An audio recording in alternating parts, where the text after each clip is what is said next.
जिसने कहा मैं तुम्हें शांति छोड़ देता हूं, उसी प्रभु यीशु के नाम आज के कार्यक्रम आशीर्वाद के वर्षा में आप सबका स्वागत है।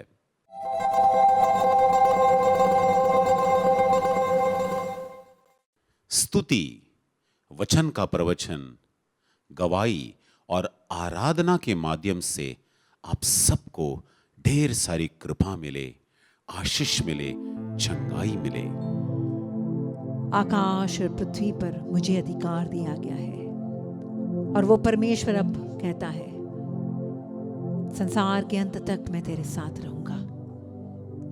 वो परमेश्वर जिसका नाम है इमैनुएल, ईश्वर जो हमारे साथ है, हमारे जीवन के कदम कदम पर हमारे साथ रहने वाला, हमारे साथ चलने वाला, हम में निवासित होने वाला, हमारे आगे आगे चलने वाला, वो परमेश्वर का वादा है, वो मुझे ना छोड़ेगा,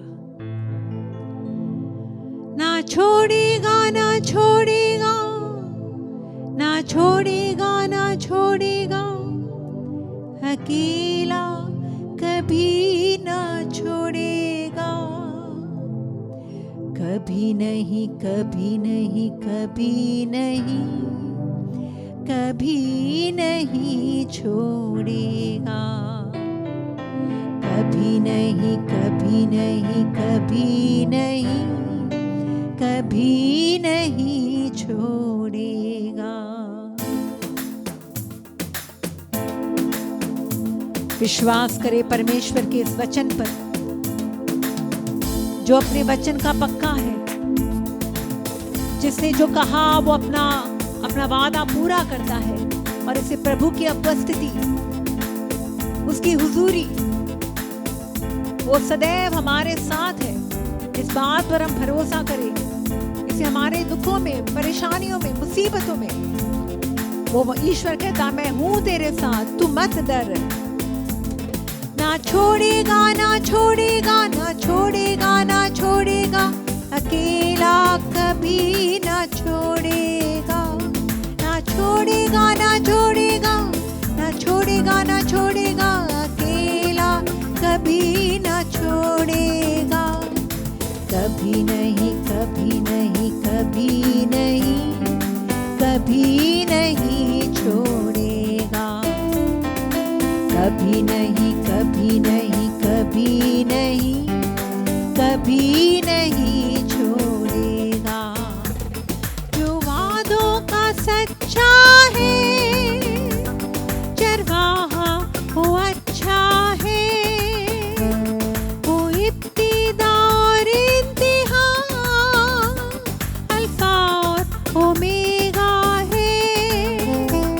जो वादों का सच्चा है, चरवाहा वो अच्छा है, वो इब्तिदा और इंतहा, अल्फा ओमेगा है। ना छोड़ेगा, ना छोड़ेगा, ना छोड़ेगा, ना छोड़ेगा, अकेला कभी ना छोड़ेगा, ना छोड़ेगा, ना छोड़ेगा, ना छोड़ेगा, ना छोड़ेगा, अकेला कभी ना छोड़ेगा, कभी नहीं, कभी नहीं, कभी नहीं, कभी नहीं छोड़ेगा, कभी नहीं, कभी नहीं, कभी नहीं, कभी नहीं छोड़ेगा। यशाया के द्वारा ईश्वर का वचन कहता है तुम आंधी से, उस समुद्र की लहरों से भी तुम अगर गुजरोगे, वो लहरें तुम्हें डुबा नहीं सकती, वो आग की लपेटें तुम्हें जला नहीं सकती। हमारा ईश्वर तूफानों में हमारे साथ है, अगर वो हमें हरे मैदानों में लेकर जाता है, वहां भी हमारे साथ है। अंधेरी घाटी से हम क्यों ना गुजरे, वो प्रभु हमारे साथ है। और वचन कहता है हमारी जंग वो लड़ता है, हमारे जीवन के निशानों में जैसे दाऊद ने निशाना लगाया, वो हमें मदद करता है ताकि हम अपने जीवन के हर उस गोलियत को मार गिरा सके। तूफानों में साथ है, मैदानों में साथ है, तूफानों में साथ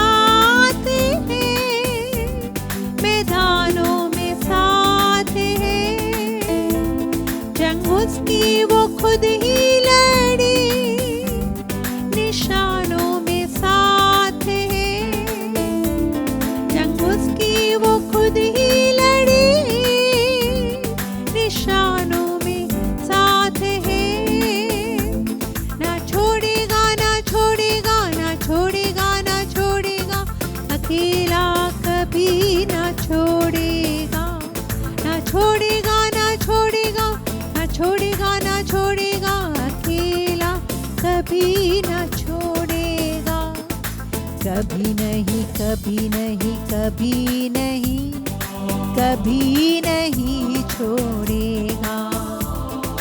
कभी नहीं, कभी नहीं, कभी नहीं, कभी नहीं छोड़ेगा।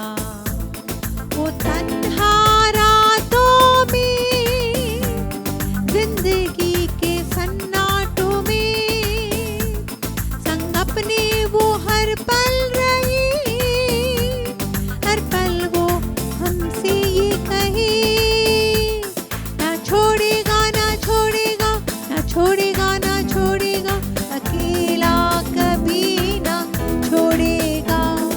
छोड़ेगा ना छोड़ेगा, ना छोड़ेगा, ना छोड़ेगा, अकेला कभी ना छोड़ेगा।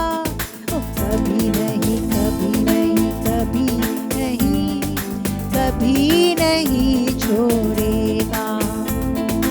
कभी नहीं, कभी नहीं, कभी नहीं, कभी नहीं छोड़ेगा। कभी नहीं, कभी नहीं, कभी नहीं, कभी नहीं छोड़ेगा। कभी नहीं छोड़ेगा, कभी नहीं छोड़ेगा।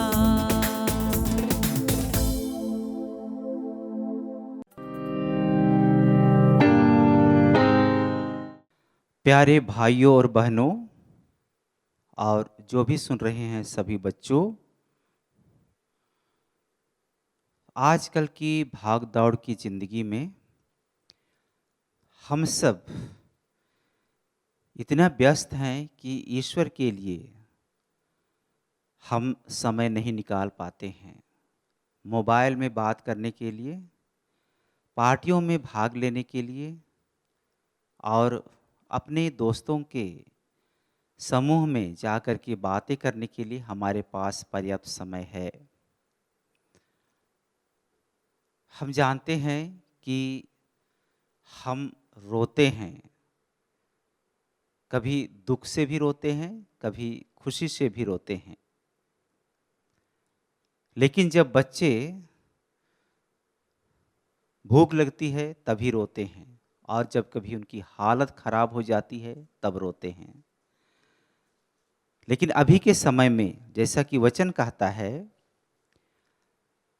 प्रकाशन ग्रंथ अध्याय 20 वचन संख्या 3 में कहा गया है, 3 और 4 में, कि देखो यह है मनुष्यों के बीच ईश्वर का निवास।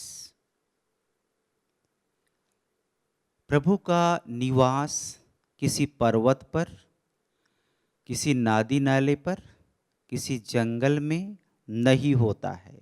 उसका निवास मनुष्यों के बीच में ही होता है। वचन कहता है, वह उनके बीच निवास करेगा, वे उसकी प्रजा होंगे और ईश्वर स्वयं उनके बीच रहकर उनका अपना ईश्वर होगा। वह उनकी आंखों से सब आंसू पोंछ डालेगा। ईश्वर के लिए हर एक आंसू बहुत कीमती होती है। ईश्वर के लिए हर व्यक्ति का दुख दर्द समझ में आता है, और ईश्वर हर एक व्यक्ति के आंसुओं को पोंछने के लिए भी तैयार हैं। यदि हम ईश्वर की ओर अभिमुख होते हैं, उसकी ओर आते हैं, बाइबल पढ़ते हैं, वचन को पढ़ने के बाद मनन चिंतन करते हैं, तो कई लोगों के मन और हृदय परिवर्तन हो जाते हैं और आंसू अपने आप गिरने लगते हैं।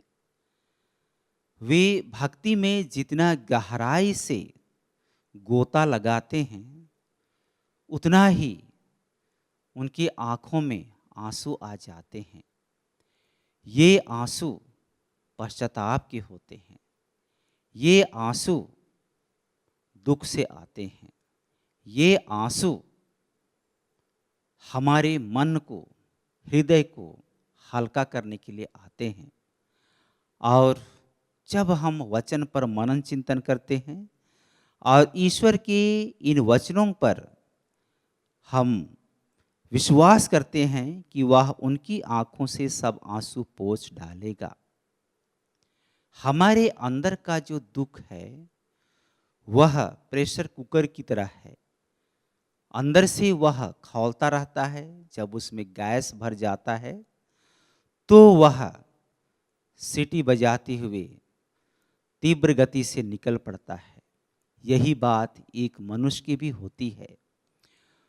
शरीर के अंदर हलचल होती है, दुख और कष्ट उबलते रहते हैं, लेकिन जब हम प्रभु के समीप आते हैं, उनसे प्रार्थना करते हैं, उनके आशीष की कामना करते हैं और यह सोचते हैं कि प्रभु मेरे कारण ही क्रूस पर मरे, मेरे कारण ही उन्होंने इतने सारे घाव पाए हैं, कांटों का मुकुट पहन करके कंधे पर भारी क्रूस ढोते हुए वे कलवारी राह पर गए हैं।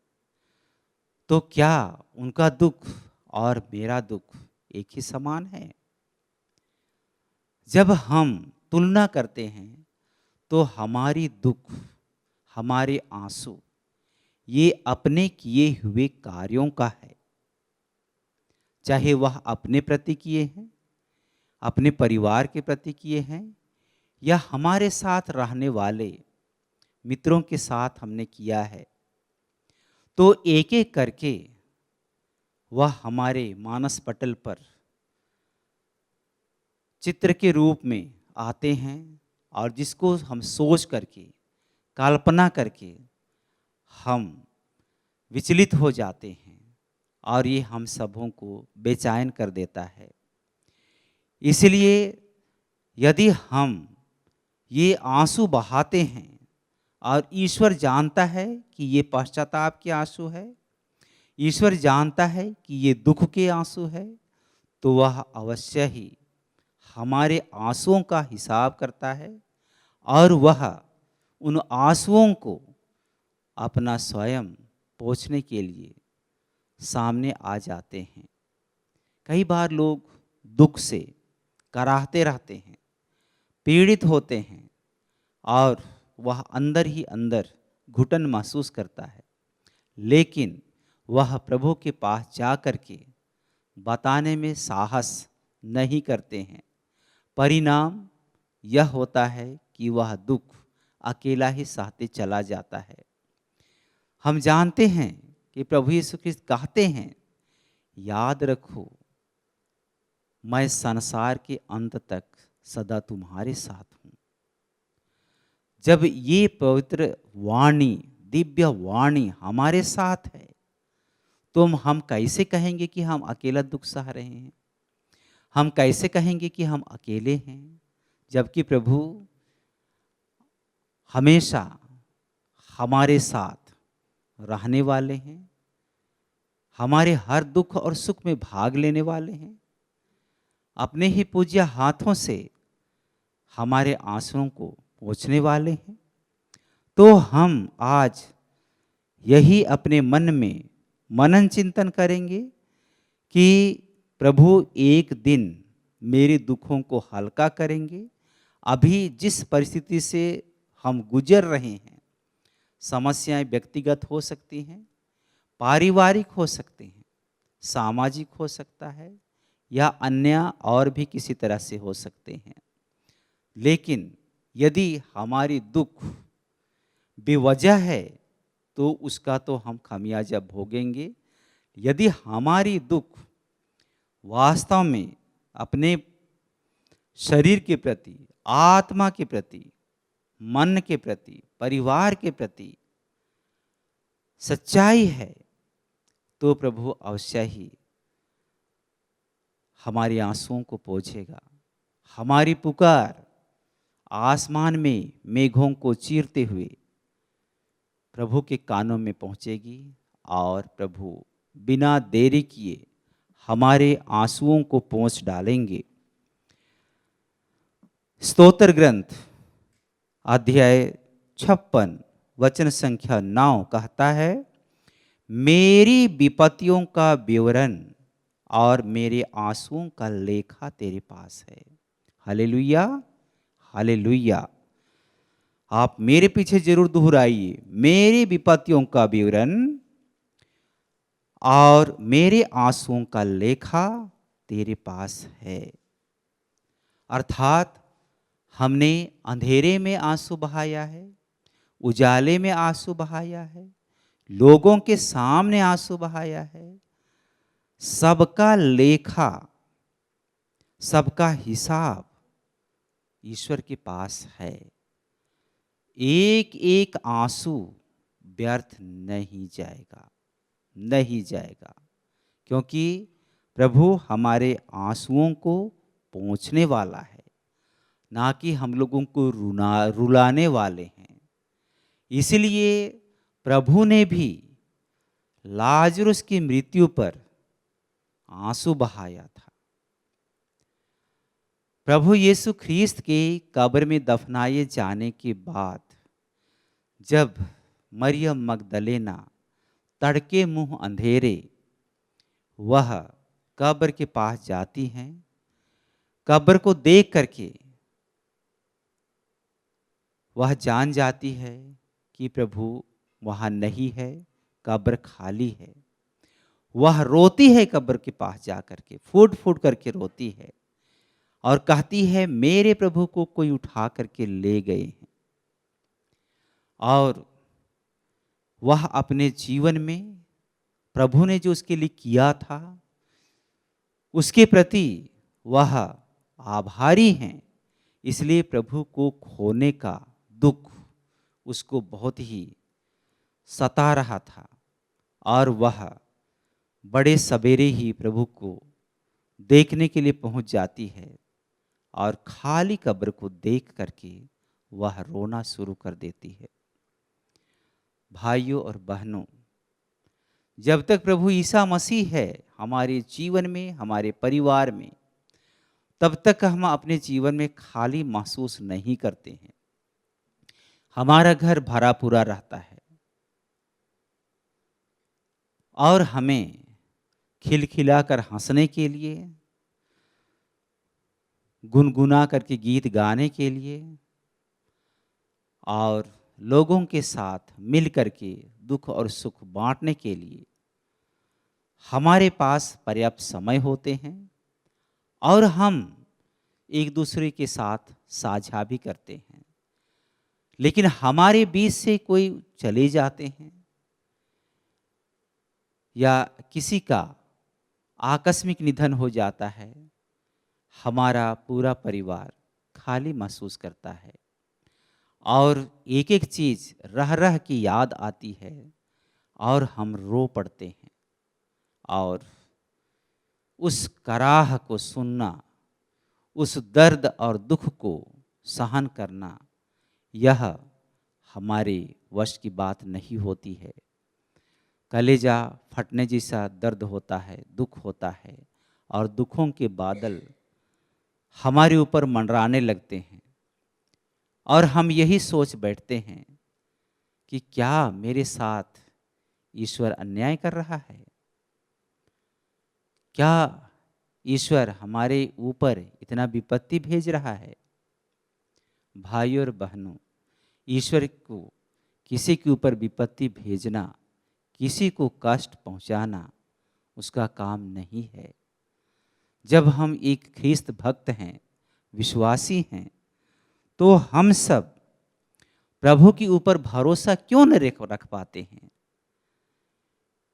क्या प्रभु के मर जाने के बाद माँ मरियम अपने जीवन में खालीपन महसूस नहीं किया होगा?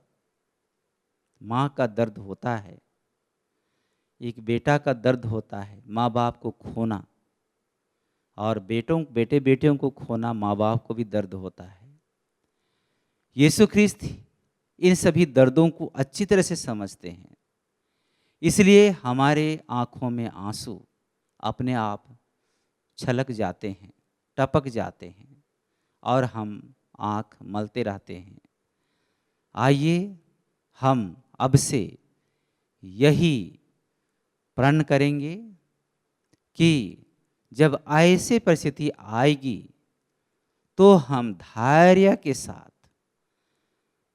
विश्वास और भरोसे के साथ अपने जीवन में जो भी दुख तकलीफ आएंगी उसको सहन करेंगे। सभी आंसुओं को हम प्रभु के लिए समर्पित करेंगे। प्रभु आज नहीं कल जरूर हमारे आंसुओं को पोंछेंगे और हम सबों को एक नया जीवन प्रदान करेंगे, क्योंकि दुख और सुख, जीवन और मरण, शरीर और आत्मा प्रभु के पूज्य हाथों में ही है। प्रभु ईश्वर आपको और आपके परिवार को आशीर्वाद प्रदान करे और हर दुख की घड़ी में आपके साथ रहे, और जब आप मोम की तरह दुख में पिघल रहे होंगे, आंसू बहा रहे होंगे, ईश्वर खुद आकर के आपके आंसू को पोंछे। आमीन।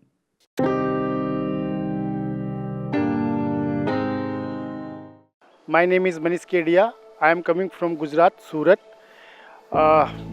मैं पहली बार पोट्टा आया हूँ केरल में, और यहाँ का रिट्रीट देख के मुझे एक अच्छा अनुभव हुआ है, बहुत अच्छा अनुभव हुआ है।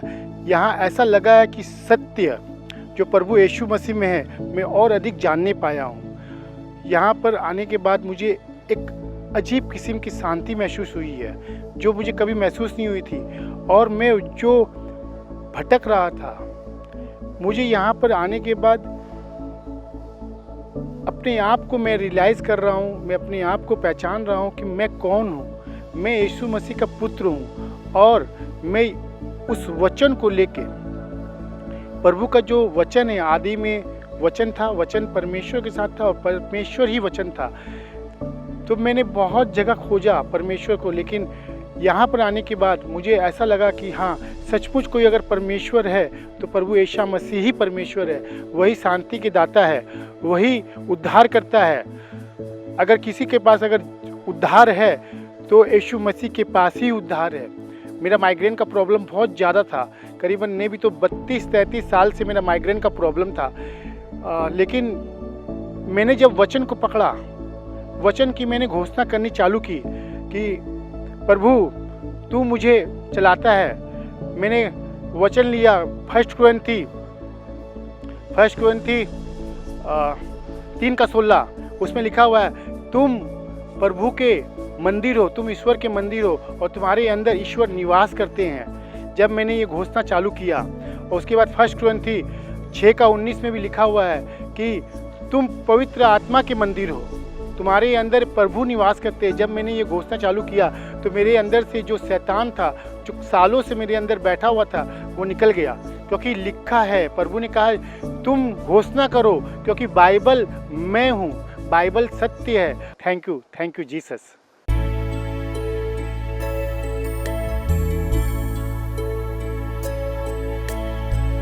पिता परमेश्वर मैं करता हूँ तेरी आराधना, तेरी स्तुति।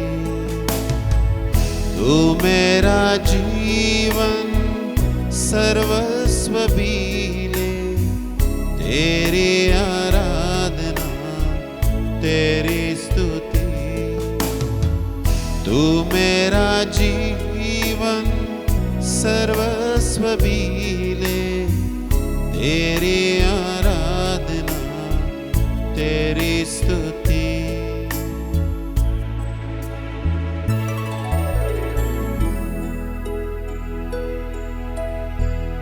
आइए मेरे प्यारे भाई और बहनों, प्रभु यीशु के सामने हम अपने आप को समर्पण करें। आराधना समर्पण का समय है। आराधना सब कुछ देने का समय है। मेरे प्यारे भाई और बहनों, अपने दिल से हम आराधना करें।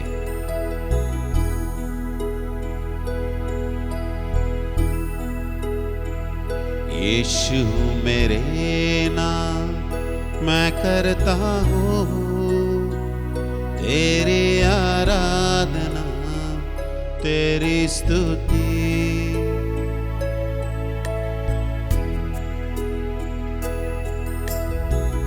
यीशु मेरे नाम मैं करता हूँ तेरी आराधना, तेरी स्तुति। तू मेरा जीवन सर्वस्व भी ले, तेरी आराधना, तेरी स्तुति।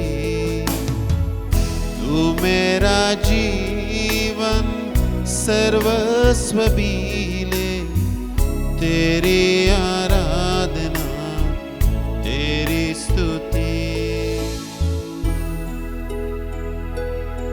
है पिता परमेश्वर, प्रभु यीशु, पवित्र आत्मा, हम आपकी उपस्थिति में हैं। पूरे समर्पण से हम आपके पास आए हैं प्रभु।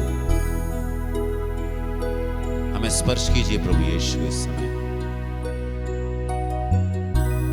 हमें अपने आत्मा से भर दीजिए, अपने शक्ति से भर दीजिए, अपने प्रेम से भर दीजिए।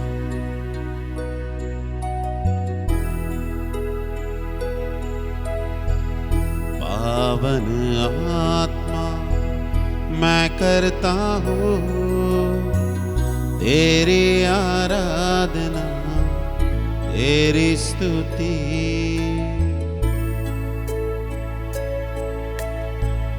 पावन आत्मा मैं करता हूँ तेरी आराधना, तेरी स्तुति।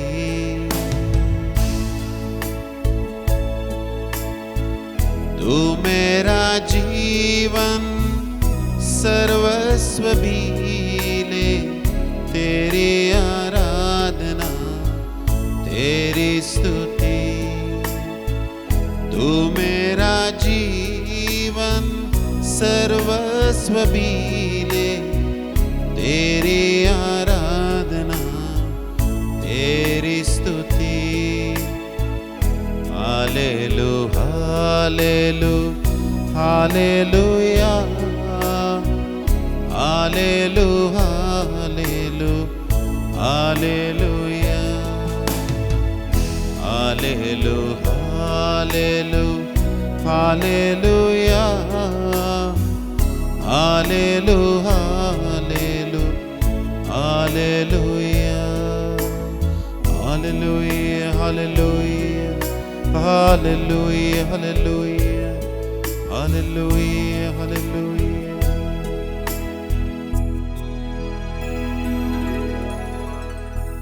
मेरे प्यारे भाई और बहनों, इस आराधना के समय हम सब प्रभु यीशु की ओर देखिए।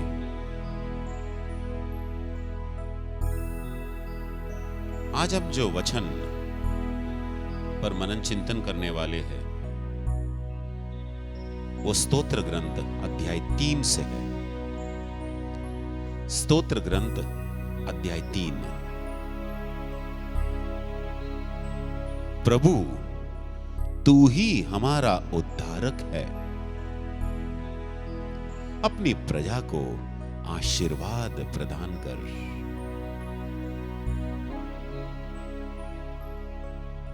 स्तोत्र ग्रंथ अध्याय 3 और वचन 9 से लिया गया वचन। प्रभु तू ही हमारा उद्धारक है,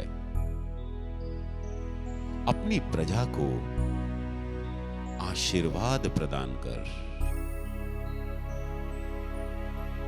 मेरे प्यारे भाइयों और बहनों,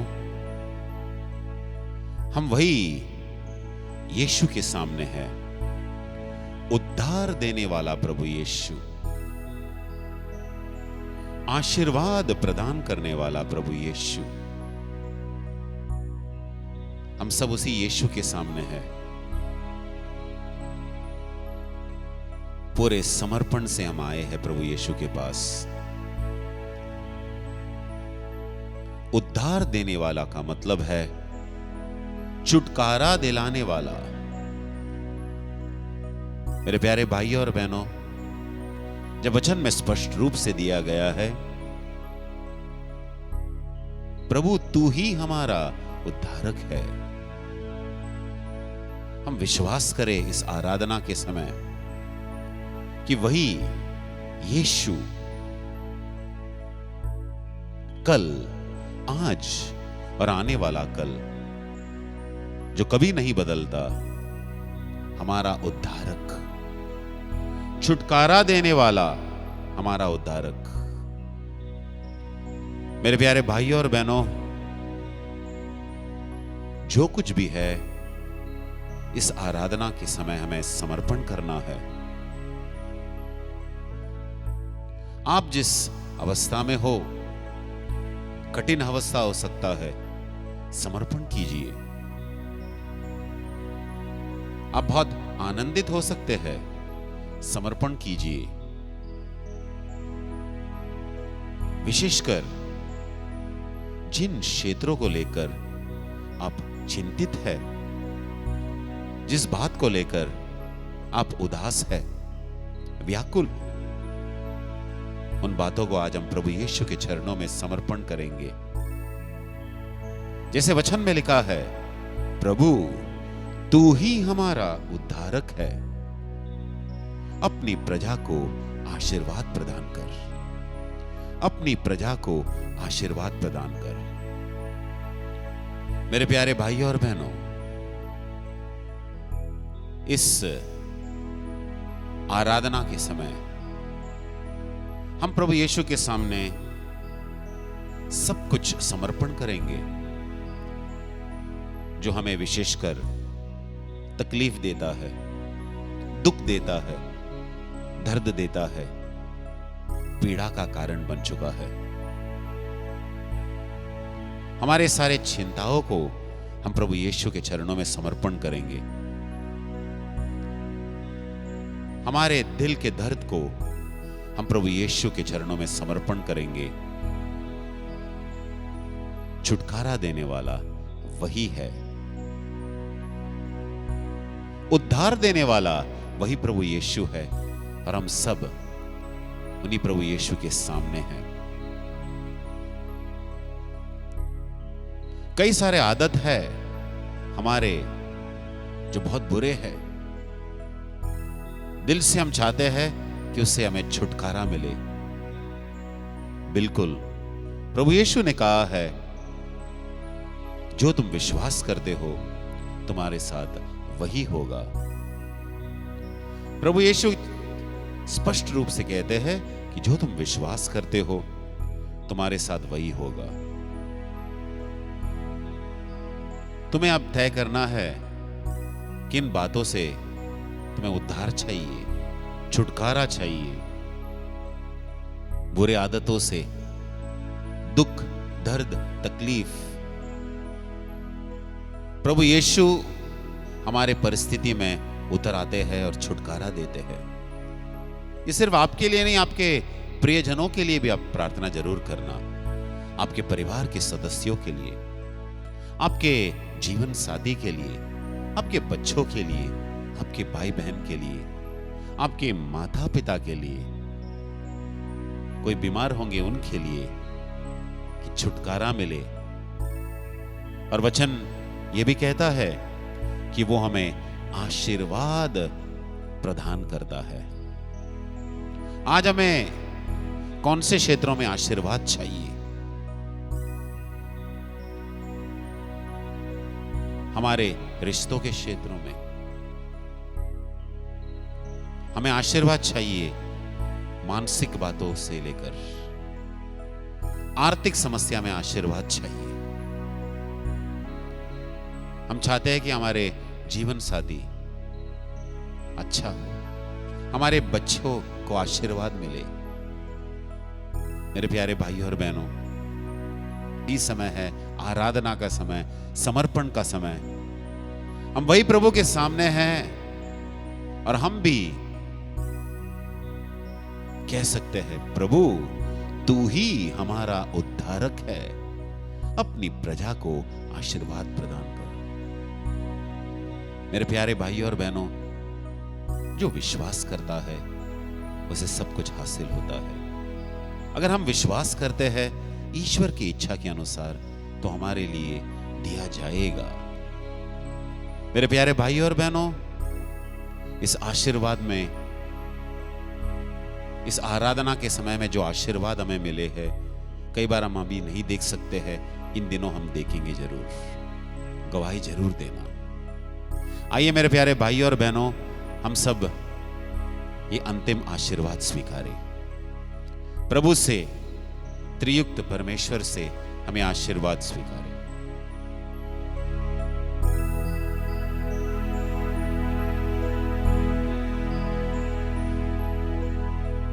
तू मेरा जीवन सर्वस्व भी ले, तेरी आराधना, तेरी स्तुति।